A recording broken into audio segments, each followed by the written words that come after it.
स्थानिक स्वराज्य संस्था विधानसभा मतदारसंघामध्ये शिवसेना पक्षाच्या वतीनं आमचे ज्येष्ठ सहकारी सांगली जिल्ह्यातले माननीय तानाजीराव पाटील अध्यक्ष यांच्या उमेदवारीसाठी पक्ष आग्रही होता आणि त्या संदर्भात माननीय पक्षाचे मुख्य नेते आणि राज्याचे उपमुख्यमंत्री एकनाथजी शिंदे साहेबांना आम्ही भेटलो देखील होतो। जागा वाटपामध्ये ही जागा शिवसेनेला सुटू शकली नाही, ही जागा भारतीय जनता पक्षाला सुटली।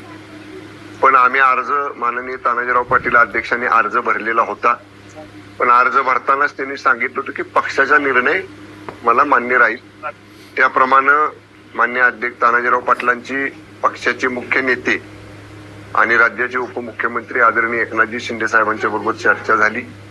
आदरणीय शिंदे साहेबांनी महाराष्ट्रामध्ये आपण युती धर्म सगळीकडे पाळायचा आहे, ज्या ठिकाणी भारतीय जनता पक्षाचे उमेदवार आहेत आणि तिथं समजा शिवसेनेच्या काही पदाधिकाऱ्यांनी बंडखोरी किंवा अर्ज भरलेला आहे त्यांनी माघार घ्यायचे, आणि जिथं शिवसेनेचे उमेदवार आहेत तिथं भारतीय जनता पक्षाच्या लोकांनी जर काही अर्ज भरले असते तर ते त्यांनी माघारी घ्यायचे।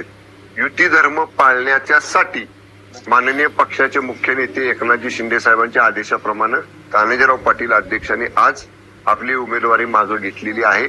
पक्षाचा उपनेता म्हणून मी राज्याचा मंत्री म्हणून माननीय शिंदे साहेबांच्या वतीनं एवढंच मान्य अध्यक्षांना सांगितलेलं आहे की त्यांचा पक्षामध्ये निश्चितपणे मान सन्मान आणि निश्चितपणे त्यांना एक मानाचं स्थान पक्षामध्ये दिलं जाईल।